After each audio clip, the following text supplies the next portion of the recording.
Ladies and gentlemen, brace yourselves, because right now, we are not just standing at the edge of history. We are being thrust into a territory of unprecedented force, unfamiliar terrain. I want you to ask yourself, when was the last time you felt like the world changed under your feet? Today, we've never seen anything like this before.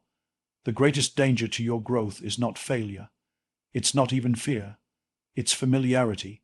Familiarity is the soft pillow that convinces you to take a nap while the world changes around you.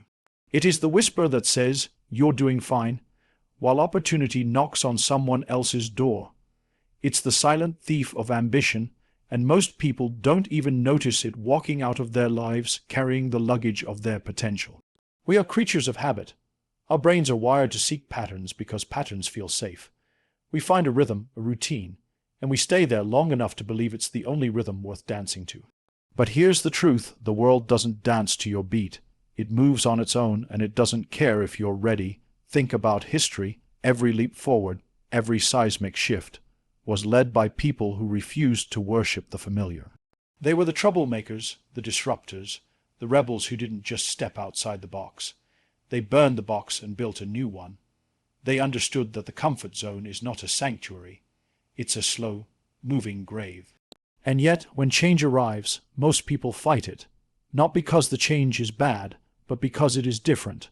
Our natural instinct is to cling to what we know. But clinging is not living. Clinging is surviving. And survival is the bare minimum life offers you. Why settle for survival when you can design a life worth remembering? The familiar will trick you. It will tell you that consistency is loyalty. It will sell you the illusion that doing what you've always done makes you dependable. Dependable to who? To what? To a past version of yourself that no longer exists. You are not here to be loyal to your history. You are here to be loyal to your destiny. Here's the irony. People think risk lies in leaving the familiar. But the real risk is staying, because while you stay, the world moves on. The rules change, the market shifts, the game evolves. And by the time you realize it, you're an expert at something nobody values anymore. I have seen empires crumble not because they lacked resources, but because they refused to evolve. They were so busy polishing the trophies of yesterday that they didn't notice the walls closing in today.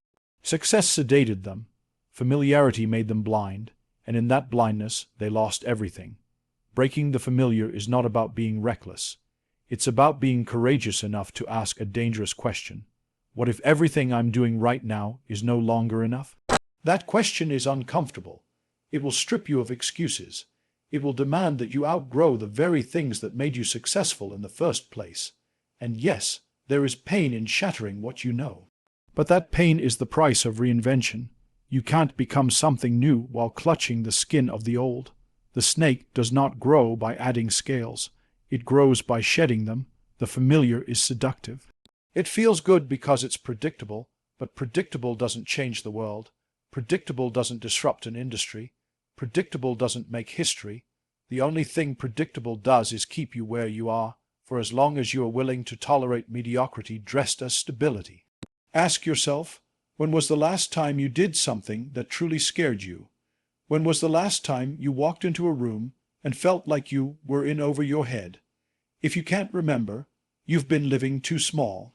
You've been dining at the table of comfort when you should be hunting at the edge of your abilities. Shattering the familiar starts with a choice to see comfort as a warning sign, not a reward. A choice to chase growth, even when it means abandoning the safety of what you know. A choice to face the chaos of change with open eyes and steady hands. Because here's the truth: nothing extraordinary grows in familiar soil. Familiar soil is dry. It has fed too many harvests and has nothing left to give. If you want something extraordinary, you must plant your seed in strange ground. You must water it with risk, nurture it with persistence, and protect it with vision. So stop polishing the same old trophy. Stop repeating yesterday's moves hoping they'll win tomorrow's game. Stop waiting for the perfect moment to leave what you've outgrown. The perfect moment doesn't exist. You either shatter the familiar today, or you will be shattered by the future tomorrow. Let's be honest. Most people are terrible at reading the room. They think life happens in isolation, as if the events of today are disconnected from the forces shaping the world. They focus on their own little circle, their own comfort, their own problems, without realizing they are standing in the middle of a storm that has been building for years. You cannot lead if you don't understand the moment you're in. You cannot win a game if you don't know the score, the time left, or the rules. And right now, the rules are changing faster than we've ever seen. This moment is not random. It is the product of decades of decisions, innovations, and disruptions. The ground under our feet didn't suddenly shift. It was moving all along. Most just weren't paying attention. Look at where we are. Technology has collapsed time and space. What once took a year now takes a week. What once needed a team now needs a tool. Entire industries have been redefined in the space of a single app update. Borders have become porous, not just to goods and services, but to ideas, trends, and cultural shifts. And while some are struggling to hold on to the past, others are quietly rewriting the future in real time. Economic power is no longer concentrated in the predictable places.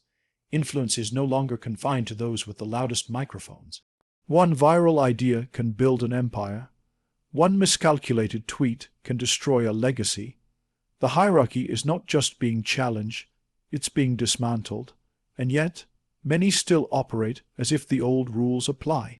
This moment demands that you widen your lens. You cannot simply think about your business, your job, or your skill set in isolation. You must connect the dots between the local and the global, between the micro actions you take today and the macro trends shaping the next decade. You must become a student of context, because context changes meaning. A candle in daylight is unremarkable. That same candle in a blackout is life, saving. The action hasn't changed, the environment has. And if you don't understand your environment, you will misread the value of your actions. You might think you're ahead, but you're actually irrelevant.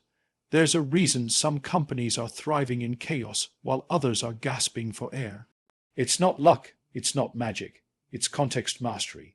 They understand that markets are conversations, not monologues. They know when to speak, when to pivot, and when to stay silent because they are listening to the signals the moment is giving them. You can't bulldoze your way through a changing landscape. You have to adapt your stride. In a storm, the best sailors don't curse the wind. They adjust the sails. They use the wind, no matter how violent, to reach a destination. The difference between sinking and sailing is not the weather. It's the captain's ability to read it. And here's the hard truth. This moment will not wait for you to catch up. The forces at play are not going to slow down out of sympathy for your confusion. The world will keep moving with or without your participation. You either step into the pace of this era, or you will be left as a relic of a time gone by. Too many people are waiting for things to stabilize. They don't realize that instability is the new stability. The speed, the volatility, the unpredictability. It's not a phase. It's the operating system of the new world. The sooner you understand that, the sooner you can stop resisting it and start mastering it. To contextualize the moment is not just to see what is happening. It's to understand why it's happening and what it means for you. It's to take the threads of technology, economics, culture, and human behavior and weave them into a map you can navigate. Without that map, you are wandering in the dark, hoping to stumble into success. But with that map, every move you make is calculated. Every decision is informed. You stop reacting to the news and start predicting the headlines. You stop chasing trends and start setting them. You stop fearing disruption and start becoming the disruptor. This moment is not something to survive, it's something to seize.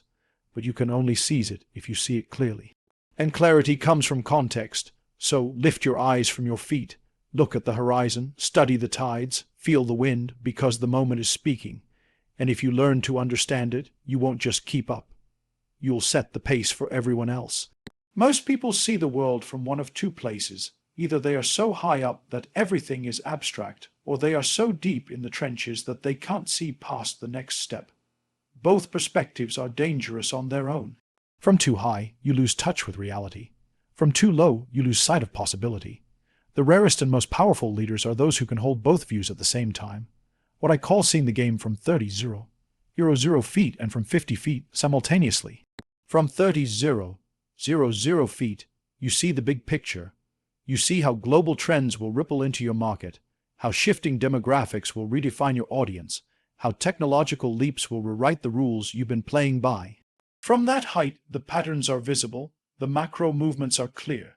You understand where the world is going, not just where it is, but that altitude comes with a trap. If you stay there too long, the ground becomes theoretical. You start making beautiful strategies that die in the execution because they were never built for the messy, unpredictable reality of the street. From 50 feet, you see the detail. You see the friction points in your process, the micro decisions your people are making every day, the real problems your customers are facing right now. You feel the pulse of the operation, the grind, the sweat. From that closeness, you know exactly which levers to pull to get immediate results. But that closeness has its own danger. It can trap you in the tyranny of the urgent. You start solving the same small problems over and over, blind to the fact that the entire playing field is shifting beneath your feet. The skill, no, the discipline, is to zoom in and out with intention. To climb to the 30-0 foot view to understand where the tide is going, and then drop down to the 50-foot view to know exactly how to paddle. Most people can't do it because they are emotionally attached to one vantage point. Some like the comfort of the big picture because it feels sophisticated. Others cling to the trenches because it feels productive. But leadership isn't about what feels comfortable. It's about doing what the moment demands. I've watched businesses die because they only looked down. They perfected the systems of yesterday while ignoring the signs of tomorrow. I've also watched businesses collapse because they only looked up. They had grand visions that never touched the ground, burning through time and money, chasing a future they had no machinery to reach. The winners are the ones who can see both, the visionaries with dirt under their fingernails, the tacticians who can also draw the map. This dual vision is not a luxury. In this era, it's survival. The speed of change is so brutal that if you're only looking up, you'll be blindsided by a detail that takes you out. If you're only looking down, you'll be blindsided by a shift that makes your entire business model obsolete. You have to be bilingual in the languages of vision and detail. It's like flying a plane. The instruments tell you altitude, speed, and heading, big picture data. But you also have to feel the turbulence, listen to the engine, and watch the weather. Ignore either, and you're in trouble. The great pilots never lose sight of the horizon, but they also never take their hands off the controls. The same applies to your life. Your personal goals need a 30-0 foot view, the ultimate destination you're chasing. But they also need a 50-foot view, the small, precise actions you must take daily to get there. Without the altitude, you get lost in busy work. Without the proximity, your dream stays a dream. Dual vision demands humility. It forces you to admit you don't know everything, so you rise to see more. It also forces you to admit you don't control everything, so you descend to work with what you have. It's an endless dance between perspective and precision, between ambition and execution. When you master this, you become unstoppable. You anticipate shifts before they arrive, and you adapt your tactics in real time. You see opportunities others miss because they are locked into a single way of looking at the world. You build strategies that actually work because they are both inspired and grounded. The leaders of the future will not be those who think the biggest or work the hardest. They will be those who can hold both views in tension and move fluidly between them. So train your eyes to zoom. Ask yourself daily, what does this look like from the clouds? What does it feel like on the ground? Then make your move, knowing you're playing the game from every angle that matters. Because in a world this unpredictable, the winners will not be those who can see far or those who can see near. They will be those who can see both and act on both without losing a step. People are not moved by numbers. They are moved by stories. They may nod at data, but they feel stories in their bones. You can present the most flawless analysis, the most precise projection, the most logical plan, and still fail, because logic alone doesn't ignite action. If you want to lead, if you want to shift minds and inspire movement, you have to speak the language of the heart. You have to unleash emotional truth. Emotional truth is not about manipulation. It's not about playing with people's feelings to get what you want. It's about stripping away the polite, well-packaged surface of conversation and speaking from the raw core of what's real. People crave that. In a world drowning in curated images and polished branding, authenticity is not just refreshing, it's magnetic. When you share an emotional truth, you cut through the noise. You bypass the intellectual filters people use to protect themselves, and you reach the place where decisions are actually made. The gut, the instinct, the deep sense of this matters. We like to think we make decisions with our heads, but the truth is, our hearts cast the deciding vote long before our brains rationalize it. Think about every turning point in your life. It probably wasn't the result of reading a spreadsheet. It was a conversation, a story, a moment where someone made you feel something you couldn't ignore. Maybe it was the day you realized you were living below your potential. Maybe it was the moment you looked in the mirror and didn't recognize the person staring back. That's emotional truth. It's undeniable and it demands a response. The problem is, most people hide from it. We hide behind professional language, safe topics, and surface-level interactions because emotional truth is risky. It exposes you. It forces you to admit things you might not have figured out yet. But that's exactly why it's powerful. People don't follow perfection. They follow honesty. Leaders who master emotional truth don't just say, "Here's the plan." They say, "Here's why this matters to me and why it should matter to you." They're willing to tell the story of their failures as much as their successes. They understand that vulnerability is not weakness, it's connection. When you're honest about your scars, you give people permission to face their own. I've stood in rooms where I could feel the temperature change the moment someone dropped the mask and told the truth. I've watched hardened executives soften when they heard a story that mirrored their own silent struggles. I've seen entire teams rally around a cause, not because it was in the strategy deck, but because it was in the leader's voice, in the crack of emotion that said, "I'm in this with you." Emotional truth also forces you to confront yourself. It's easy to inspire others with a polished speech. It's harder to inspire them when you are honest about your fears, your doubts, and the nights you lay awake wondering if you're enough. But when you speak from that place, you invite people to join you, not as soldiers following orders, but as allies chasing a shared purpose. This is not about oversharing. It's about being intentional with what you reveal. It's about telling the stories that carry weight, the moments that shaped you, the lessons that cost you something. Every leader has those moments, but too many bury them under jargon and metrics. Stop doing that. Dig them up, hold them up, let people see the human behind the role. When you unleash emotional truth, you create a current that pulls people forward. It's no longer about compliance, it's about commitment. People will go further, risk more, and endure longer when their hearts are engaged. Numbers may keep score, but feelings keep people in the game, and here's the key. You can't fake it. People can smell false emotion from a mile away. If your story isn't real to you, it won't be real to them. Speak about what you've lived. Speak about what keeps you awake at night. Speak about the dreams that make your heart race and the failures that almost broke you. That's where the connection lives. The leaders who will thrive in the future will be the ones who are willing to go beyond the script and speak to the human condition. They will remind us that beneath our roles, our titles, and our achievements, we are all wrestling with the same fundamental questions. Am I enough? Does this matter? Will I make it? When you can answer those questions, not with statistics, but with your own lived truth, you stop being just a leader. You become a catalyst. You become the spark that turns doubt into belief, fear into courage, and hesitation into action. That's the power of unleashing emotional truth. It's the shortest distance between two people. And in a noisy, divided, distracted world, that kind of connection is not just valuable, it's revolutionary. There comes a moment in every journey when thinking, planning, and talking are no longer enough. You can have the clearest vision, the most detailed strategy, and the sharpest insights, but none of that will matter if you never move. At some point, you must step out.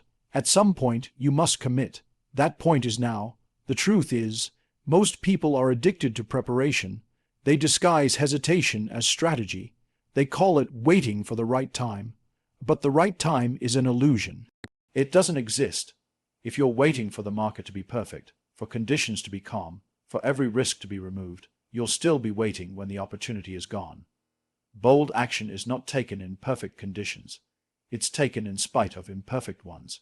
It's taken when the path is foggy, when the odds are unclear, when the risk feels heavy in your chest. And here's the thing, that feeling of uncertainty is not a signal to stop. It's a signal that you're doing something that matters. Look back at history. No breakthrough came from hesitation. Progress belongs to those who stepped forward before the world said it was safe. It belongs to the pioneers who understood that hesitation is the fastest route to regret. They acted not because they had all the answers, but because they refused to be paralyzed by the questions. You see, there's a cost to action, but there's a bigger cost to inaction. Action may lead to failure. Inaction guarantees it. Every day you delay, your idea loses momentum, your market moves on, and your own courage erodes.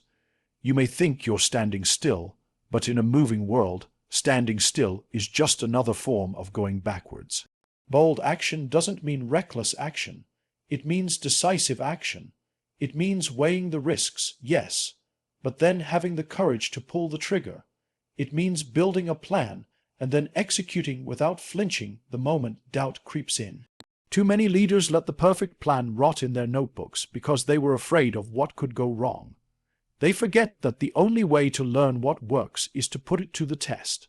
And let's be clear, when you take bold action, you will face resistance. People will tell you to slow down. They will point out every possible way you could fail.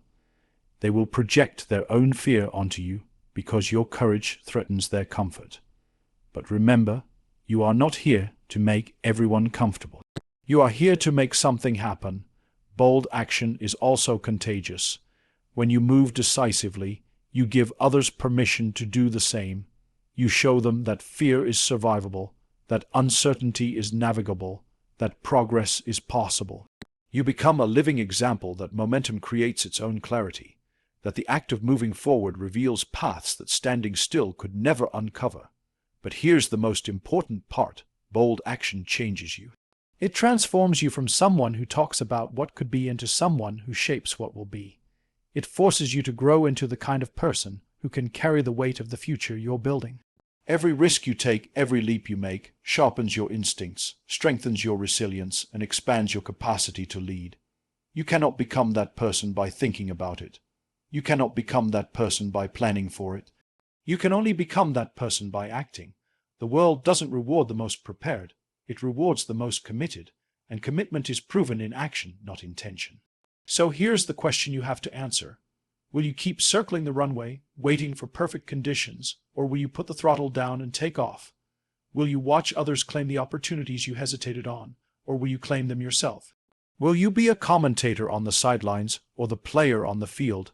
There will never be a moment where you feel 100% ready. The leap will always feel too far. The risk will always feel too big. But bold action has never been about certainty. It has always been about choice. And today the choice is yours, because at the end of your life, you won't remember the plans you never started. You won't remember the ideas you kept polishing. You will remember the moments you acted. The moments you dared, the moments you refused to let fear dictate the outcome. So stop waiting, stop doubting, stop rehearsing. The time is not later. The time is not when things settle down. The time is now. Step forward, make your move, and own the fact that the future doesn't belong to the cautious. It belongs to the bold. So here we stand on the threshold of the unknown. We've never seen anything like this before, but that doesn't make us victims. It makes us architects of what's next. My question for you is simple, and it will define your next chapter. Amidst this new unknown, who are you choosing to become?